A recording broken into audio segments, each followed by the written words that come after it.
Hi everyone, welcome back to another video. Today, as you can see, we've got the first Great Western HST power car set, which is something that if you've watched my channel sort of previously, I guess you would have seen that was sort of a long time sort of coming. I've been wanting one of these for a very long time and sort of bought coaches in preparation for it, and yeah, so basically I finally got around to buying one from Rails of Sheffield, which I presume a lot of you probably have heard of. They offer some very sort of competitive prices, and yeah, so let's just get started. Obviously the box is what you'd expect. This power car in particular, if I zoom that in for you there, is it's a special power car named after the r.e.m.e, or the Royal Electrical and Mechanical Engineers in the British Army. So sort of I thought that was just quite special. I've got an interest in sort of military side as well, so I thought that sort of suited me even more. And yeah, so overall the box is as you'd expect really. On the back we've got some information which I can just put there for you, and yeah, it just goes into the sort of history, how they obviously started in the 70s, and I guess the different liveries and stuff that they went through.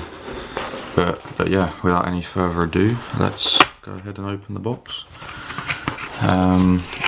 The power cars are obviously in the purple first Great Western colours.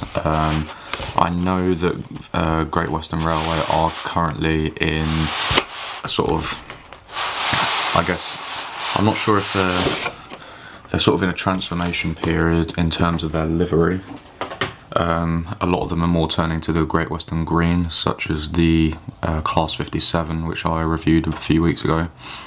But yeah, I've been down in the West Country, as I've mentioned sort of many times, and people on Instagram will have seen, and seen a lot of those purple ones, and sort of thought that if I'm going to get one, or basically if Great Western Railway sort of re-livery, sort of, I don't know if that's the right word, change their livery, or like update it on every single HST and everything to the green, if I left it too late in terms of buying a purple one, they might have all gone and they might never make them again. So that's just a little information from Rails of Sheffield there.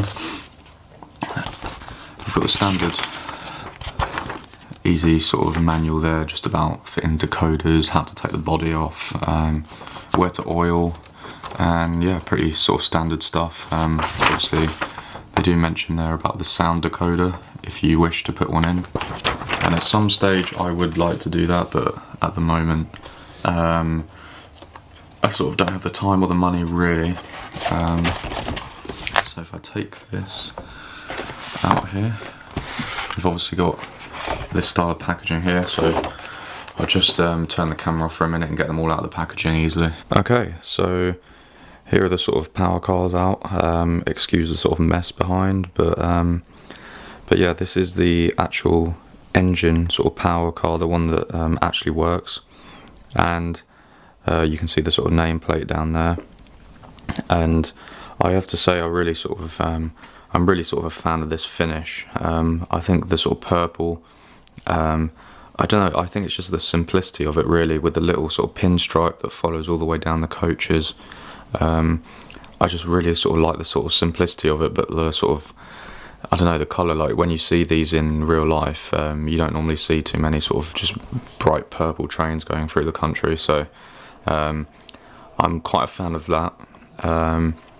If we sort of zoom in here, we've obviously got the number there, we've got the front yellow there just in front of the cab, the doors, if I just go like this, I don't know if how well you can see that, sorry, but the cab doors do open on both that and the dummy car, sorry.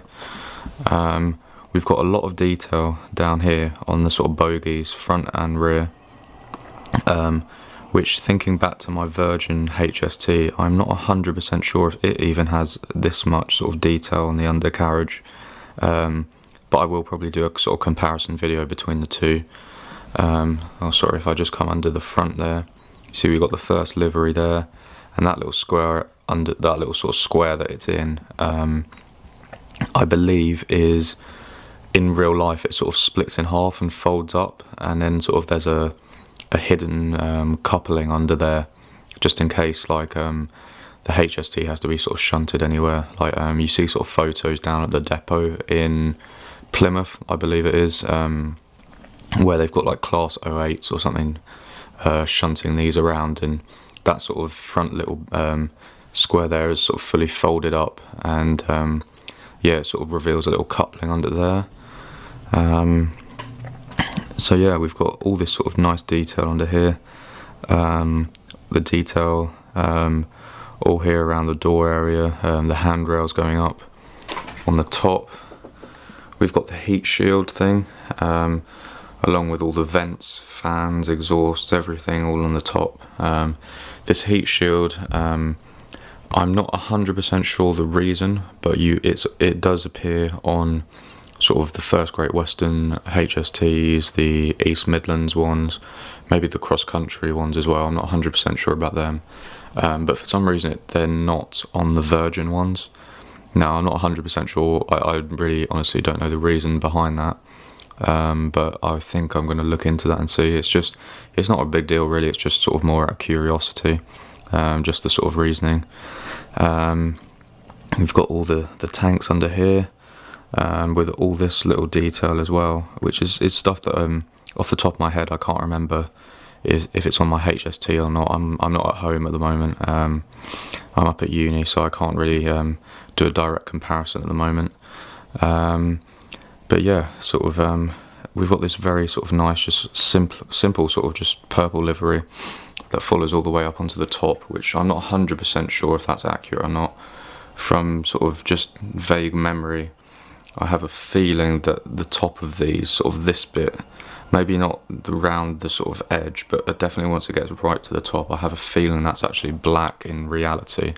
I could be wrong, and I could just be seeing them with lots of sort of exhaust dust and everything on the top of them. But I'm going to have a sort of check that out and see, because all the coaches that Hornby provide are the same.